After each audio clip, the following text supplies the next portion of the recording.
여러분 혹시 인싸 그리고 아싸가 뭔지 아십니까? 네, 초등부 말고 인싸와 아싸에 대해서 아시는 분 계십니까? 인싸. 그럼 아싸는 뭔지 아십니까? 아싸? 아싸 이거 말고 아싸의 아싸. 아싸는 무슨 영어 단어의 줄임말입니다. 아싸. 그렇습니다. 아싸는 아웃사이더라는 말의 줄임말입니다. 그래서 어떤 한 무리에 섞이지 못하고 그 무리에 약간 벗어나서 생활하는 그런 친구들을 아싸라고 부르는데요. 그렇다면 인싸는 무엇입니까? 자, 아웃이 있으면 인도 있겠죠. 인싸 안에서 생활하는, 자, 우리 초등부에 인싸 친구 있나요? 인싸? 네, 인싸 친구 호인이 서인이 2명밖에 없나요? 네, 인싸는 그 무리 안에 활동을 잘 하는 친구들을 우리 어이들은 인싸와 아싸라고 부릅니다. 요즘 이 인싸와 아싸를 나누는 기준이 바로 관계입니다. 관계를 안에서 어떻게 맺느냐, 어떻게 활동을 하느냐에 따라 인싸와 아싸가 나뉩니다. 많은 사람들이 요즘에는 그 관계를 중요시하며 그 관계에 대해서 심지어는 관계를 배우는 기술이 가르쳐주는 학원도 나타났고요. 요즘에 나오는 베스트셀러 중에 하나가 관계를 잘하는 사람의 7가지 기술이라는 책도 많이 나왔습니다. 요즘 사람들의 시선이 그 사람과 사람 사이의 관계에 많이 집중되어 있다라고 생각이 듭니다. 관계는 매우 중요합니다. 사람과 사람이 사는 이 세상에서의 관계는 너무나도 중요하고 삶 속에는 빠져서는 안 될, 반드시 삶 속에 중요한 요소로 정해져 있습니다. 네, 우리 친구들, 자, 우리 저쪽으로 들어가서 앉으시기 바랍니다. 네, 세상적으로도 이 관계라는 부분이 너무나도 대두되고 있는 현실에서 이 교회에서도 관계가 굉장히 대두되고 있습니다. 예를 들면 아버지 학교, 어머니 교실, 마더와이즈, 크리스천 대화법, 내 아이를 다루는 신앙 대화법 등 많은 부분에서 세상과는 구별된 그리스도인의 관점으로 바라보는 관계법과 관련된 것들이 많이 생겨나고 있습니다.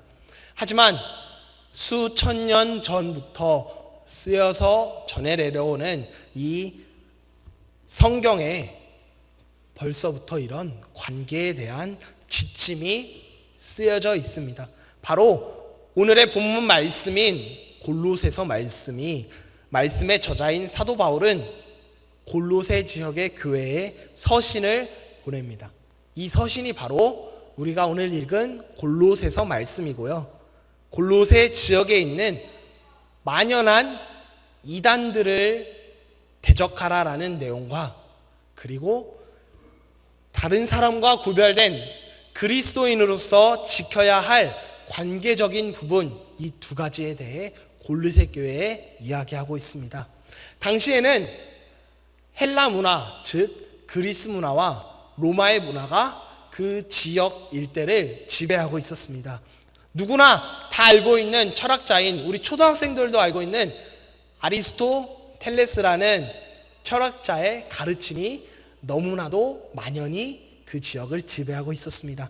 그 당시에는 남성의 권리가 어때요? 여성의 권리보다 위에 있었고 가장의 권리와 책임이 엄청나게 강했던 그런 시기였습니다.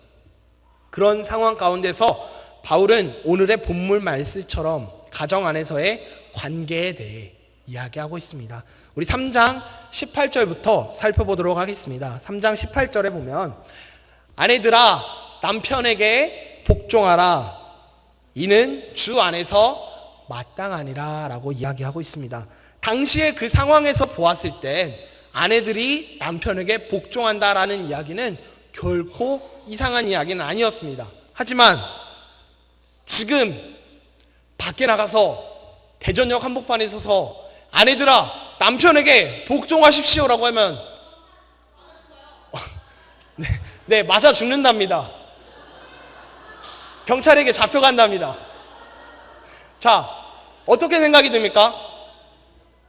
아내들에게 남편에게 복종하라라고 이야기했을 때는 지금의 현실 상황에서는 어떻게 보면 맞지 않는 이야기를 하고 있는 것일 수도 있습니다. 누군가는 이렇게 얘기합니다. 저거 말도 안 되는 소리하고 앉아있네. 이렇게 이야기할 수 있습니다. 우리는 성경을 읽고 바라볼 때 그 성경이 우리에게 어떤 이야기를 하고 있는지, 우리에게 주어지는 그 메시지가, 그 안에 숨겨져 있는 메시지가 무엇인지 잘 살펴보아야 할 것입니다. 18절을 문자적인 말 그대로 바라보면 아내들이여 남편에게 복종하십시오라고 단순하게 생각할 수 있습니다. 이는 주 안에서 마땅하니라고 이야기하고 있습니다. 앞부분만 본다면 문제가 될 이야기지만 이는 주 안에서 마땅하니라는 그 글을 보았을 때는 다시 한번 이 문장을 살펴보아야 할 것입니다. 주 안에서 마땅하리다라는 그런 이야기는 세상과는 구별된 그리스도인의 시각으로 그것을 바라보고 올바른 지침으로 이야기할 수 있는 것입니다. 아내들이여 남편에게 복종하십시오. 이것은 주님 안에서 마땅한 일입니다 라고 이야기합니다. 복종하라는 단어는 원어로 휘포타스마이라고 이야기합니다. 이 말은 복종하다라는 뜻이 담겨 있지만 마치 주인과 종의 관계에서의 주종 관계의 복종의 이야기보다는 내가 어떤 상대에 대한 그 권위를 인정하고 그 권위에 반해서 나를 겸손하게 여기다라고 이야기하는 뜻입니다. 다시 한번 보면 남편과 아내의 관계를 보았을 때 그 둘이 상하 관계를 이야기하는 것이 아니라 주인과 종의 복종의 이야기를 하는 것이 아니라 그 권위에 순종하고 순응하며 그것을 바라보았을 때 그 권위에 내가 더 겸손해지다라는 뜻입니다. 그래서 다시 한번 이야기해보면 주님 안에서의 뜻, 주님이 창조하신 그 창조 질서의 안에서 마땅한 일이다라고 이야기하는 것입니다.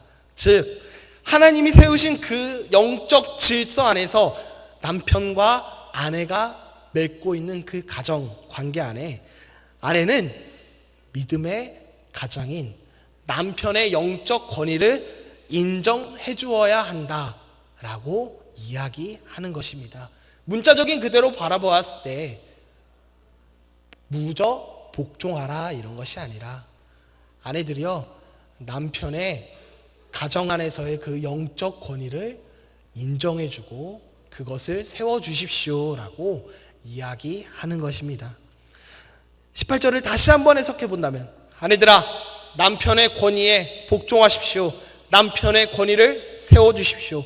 그것은 하나님께서 세우신 하나님께서 만드신 창조의 질서에 속해 있는 것이며 하나님께서 세우신 그 가장의 권위에 따르는 것이 마땅함이다라고 이야기하는 것입니다. 그리스도인의 가정 안의 관계에서의 첫 번째는 바로 이 남편과 아내의 관계에 대해 이야기하고 있습니다. 그렇다면 여기서 이야기가 나올 것입니다. 왜 남편들을 떠받드는 이야기밖에 없을까요? 19절에 보면 이런 이야기가 있습니다.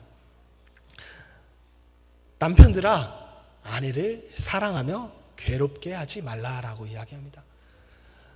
남편들에게 그 권위를 인정해 주는 만큼 어마어마한 일을 했는데 여기서는 딱 한마디로 퉁쳐버립니다. 사랑해라. 사랑해라. 성경에는 사랑하라는 말이 두 가지의 단어가 있습니다. 여러분들이 잘 아실지 모르겠지만 하나님의 사랑을 지칭하는 아가파오적 사랑이 있고요. 아가페라고 이야기하죠. 아가페적 사랑이 있고요. 그리고 김상우 전도사님이 좋아하는 육체적인 그런 사랑, 에로스적인 사랑이 있습니다. 네.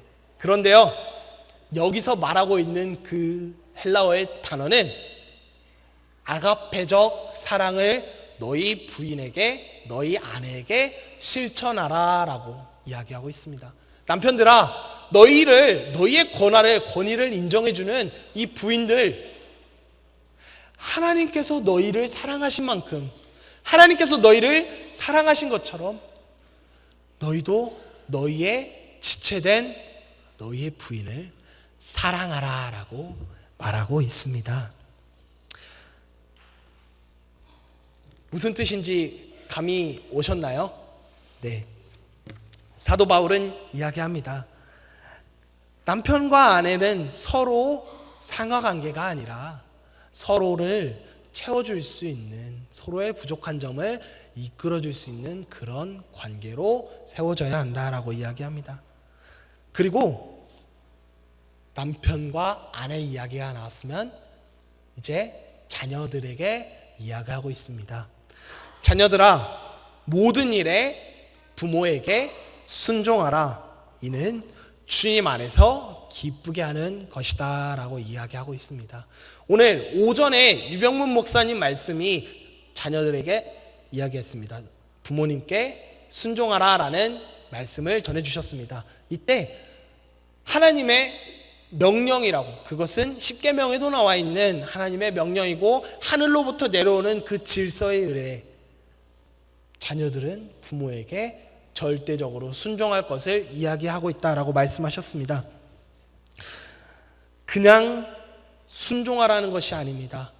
이스라엘 백성들에게 가장 중요하게 여긴 그 율법에 나와 있는 십계명의 첫 번째도 아니고 두 번째도 아니고 초등부 몇 번째 계명이었죠? 맞아요. 5번째 계명. 자, 5번째 계명 뭐였죠? 다시 한번 뭐라고요? 내 부모를 공경하라 라고 십계명에 나와 있습니다. 그 당시에 이스라엘 백성들이 가장 중요하고 있는 율법에 하나님과의 계명이 아닌 세상을 살아가면서 가장 첫 번째로 중요하다고 말씀하셨던 그 계명이 바로 내 부모를 공경하라 라는 계명이었습니다. 이는 하늘로부터 내려오는 하나님의 명령이었고 하나님의 질서였습니다. 여기서 말하는 이 순종은, 그 부모에게 순종하라는 것은 단 하나의 한치의 흔들림도 없이 믿음으로 모든 것을 따르고 행하라라고 이야기하고 있는 것입니다.